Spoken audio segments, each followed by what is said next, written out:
भाजपा राष्ट्रीय अध्यक्ष जगत प्रकाश नड्डा पर पलटवार करते हुए बागवानी मंत्री जगत सिंह नेगी ने कहा कि पूर्व की भाजपा सरकार ने प्रदेश में ऐसा वित्तीय प्रबंध किया कि डबल इंजन की सरकार 75,000 करोड़ का कर्ज छोड़कर गई। जगत सिंह नेगी ने कहा कि भाजपा नेताओं ने शायद काले चश्मे पहन रखे हैं जो उन्हें प्रदेश सरकार के काम नजर नहीं आ रहे। उन्होंने कहा कि सबसे बड़ी ओपीएस की गारंटी प्रदेश सरकार ने सत्ता में आते ही पूरी की। इसके अलावा अन्य गारंटियां भी पूरी की जा रही है। उन्होंने केंद्र सरकार पर निशाना साधते हुए कहा कि प्रदेश इतनी बड़ी प्राकृतिक आपदा से गुजरा लेकिन केंद्र से कोई बड़ी मदद प्रदेश को नहीं मिली। वहीं सरकार जनता के द्वारा कार्यक्रम को लेकर जगत सिंह नेगी ने कहा कि ये कोई चुनावी कार्यक्रम नहीं है। प्रदेश में कांग्रेस सरकार ने इस तरह के कार्यक्रम पिछली सरकार में भी चलाए।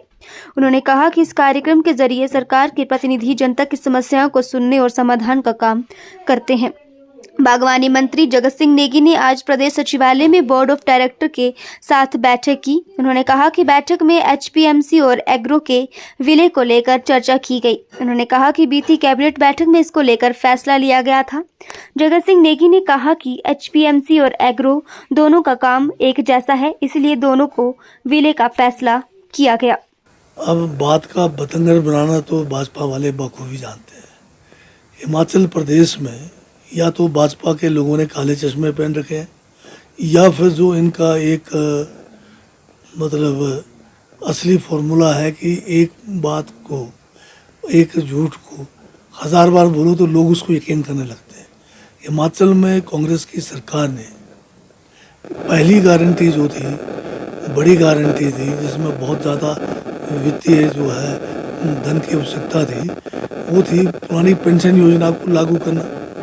और पुरानी पेंशन योजना को पहली कैबिनेट में उसका जो है देने का फैसला लिया गया और पहले बजट में 1000 करोड़ रुपए का प्रावधान करके इस गारंटी को लागू किया गया। आज 1,30,000 कर्मचारी जो पुरानी पेंशन योजना से वंचित थे, उनके परिवारों में खुशी की लहर है क्योंकि पेंशन पहुँचने शुरू हो गई। तो ये गारंटी इनको दिखाई नहीं देता है और लोगों को ये गुमराह करने पर तुले हुए हैं और ओपीएस के बारे में एक शब्द ये नहीं बोलते। और दूसरी गारंटी जो है रोजगार, अब हमने जो है केंद्र के बीजेपी की सरकार और प्रधानमंत्री जी के द्वारा 2-2 करोड़ नौकरी हर वर्ष देने का जो इन्होंने एक वादा किया था, आज 10 साल हो गए, 20 करोड़ लोगों को नौकरी मिलनी थी।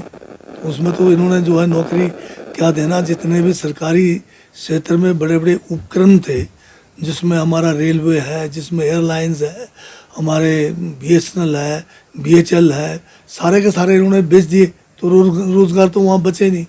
हमारे हिमाचल की सरकार ने अभी 20,000 के करीब नौकरियाँ जो है नौजवानों को देने के लिए सरकारी क्षेत्र में, जिसमें 6,000 तो हमारे जो है शिक्षा विभाग में इसकी शुरुआत भी हो गई है बैच वाइज। फिर हमारे जो है 5,000 वन मित्र लगने हैं, उसकी भी प्रक्रिया शुरू हो गई। इस तरह से हमारे 4,000 से ज़्यादा हमारे आईपीएच में, जिसको अब जल शक्ति नाम रखा गया है, इसकी भी भर्तियाँ शुरू होने वाली है। इसी तरह से 1200 जो है हमारे कंस्टेबल्स जो हैं, जिसमें 30% पुलिस कंस्टेबल, जिसमें 30% महिलाओं को आरक्षण रखा गया है, इसकी प्रक्रिया शुरू हो गई है। हमारे जो पटवारीज हैं राजस्व विभाग में, भाजपा ने अपने कार्यकाल में जो है पिछले कई सालों से इनकी भर्तियाँ नहीं की, जिस कारण आज राजस्व विभाग में कानून की जो है कमी है, पटवारियों की कमी है और इनकी ट्रेनिंग 2-2 साल की होती है पटवारियों की। तो ये जो पटवारी जो हमारे अभी 900 के करीब जो है हमारे पटवारी लगने वाले हैं, उसकी प्रक्रिया शुरू हो गई है। तो इसी तरह से हमारे बागवानी विभाग में एसडीओज और एचईज की पोस्टें किसी ज़माने से नहीं निकली, इन पोस्टों को बनने की प्रक्रिया शुरू होगी। तो अन्य विभागों में भी जो है प्रक्रिया जारी है। अभी हेल्थ में 1500 के करीब जो है अभी और जो है इनको तैनाती देने के लिए उसकी प्रक्रिया शुरू हो गई है। डॉक्टर्स का अलग है, टेक्नीशियंस का अलग है। तो हम अपने जो रोज़गार की गारंटी है उसको भी पूरा करने जा रहे हैं। महिलाओं को जो हमने गारंटी 1500 रुपये पर जो है मंथ 18 से 60 साल की आयु वर्ग के, जिनको सरकार की तरफ से कोई जो है लाभ नहीं मिला है, वो देना भी हमने शुरू जो है 15 अप्रैल 2023 को हिमाचल दिवस जो है माननीय मुख्यमंत्री जो है वहाँ पर इन्होंने शिरकत की स्टेट लेवल का काजा में, और वहाँ घोषणा की कि हम इसको लागू कर रहे हैं, और ये जनजातीय क्षेत्रों से इसको लागू करना शुरू भी कर दिया था। परंतु बीच में इतनी बड़ी प्राकृतिक आपदा आई जिस कारण हमें 4500 करोड़ का जो है अतिरिक्त भार जो है हमें आपदा से निपटने के लिए जो है अपने धन और संसाधनों को डालना पड़ा। और केंद्र सरकार से महज जो है 12,000 करोड़ के एवज में केवल हमें 200 करोड़ अगस्त के महीने में मिला, और अभी जो है बाकी 433 करोड़ जो है बाद में देने की इन्होंने घोषणा की थी, जिसमें से केवल 397 करोड़ अभी हमारे पास आए हैं। तो केंद्र ने तो हमारे साथ जो है पक्षपात किया है, केंद्र ने हमारे साथ अन्याय किया है, और मुसीबत के समय में हमारे प्रदेश के जो बेटे बनने का जो ये एक अभियान अभिनव का वो कर रहे हैं, तो इन लोगों ने हमें जो है कोई मदद नहीं की। सर, प्रदेश सरकार किस तरह से तैयार इसको लेकर एक बैठक थी बोर्ड की। अब ये फैसला पिछले कैबिनेट में मार्च में लिया गया था कि एग्रो जो है इसको एसपीएम के साथ विलय करने का, क्योंकि एग्रो का काम भी एसपीएमसी जैसा ही है। तो एक ही जैसा काम जो है अलग अलग दो जो है उपक्रम ना करें, उसको एक के नीचे एक छत के नीचे ला के बेहतरीन संसाधनों का जो है इस्तेमाल किया जाए। तो बीओडी की ये बैठक थी जिसमें पहले भी प्रस्ताव पास हो चुका है कि इसको एसपीएमसी के साथ विलय किया जाए, और बाकी जो इसमें ये भी फैसला लिया गया है कि इसमें जो प्रक्रिया है जो कंपनी बोर्ड के साथ आगे इसको बढ़ाना पड़ता है, उस प्रक्रिया को हम जारी रखेंगे।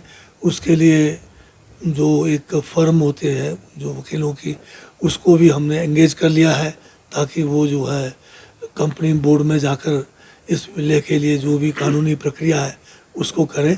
तब तक ये भी हमने फैसला लिया है कि हम तब तक जो है एग्रो के जो कर्मचारी या जो भी इनका कारोबार है उसको एसपीएमसी के साथ मिलकर करेंगे। को लेके नहीं किया गया है क्योंकि कांग्रेस के पिछले शासनकाल में भी सरकार जनता के द्वार के नाम से कार्यक्रम चलाए जाते थे, जिसमें प्रशासन और जो हमारे मंत्रीगण हैं या हमारे विधायक हैं, ये हमारे जो है जनता के पास जाके उनकी समस्याओं का निवारण करने की प्रयास करते थे। परंतु बीजेपी ने इसको जो है बदल के जनमंच का नाम दिया, जिसमें जो है करोड़ों रुपए जो है खर्च किया गया, और जो है एक किस्म का वो लोगों का कोई समस्या निवारण का नहीं था, प्रोपेगेंडा का मंच बनाया जिसमें लोगों की भी जंड होती थी और अधिकारियों की भी जंड होती थी। उससे हटकर अब ये फैसला किया है कि जनता के जो है गांव में जाएंगे, प्रशासन गांव में जाएंगे, मंत्रीगण जाएंगे, विधायकगण जाएंगे, और लोगों की समस्या जो है वहीं पे सुनकर वहीं पे उसका समाधान करेंगे, अधिकारी वहाँ पर जाएंगे। ये एक नया पहल जो है हम करने जा रहे हैं। सर, विभागीय बैठक भी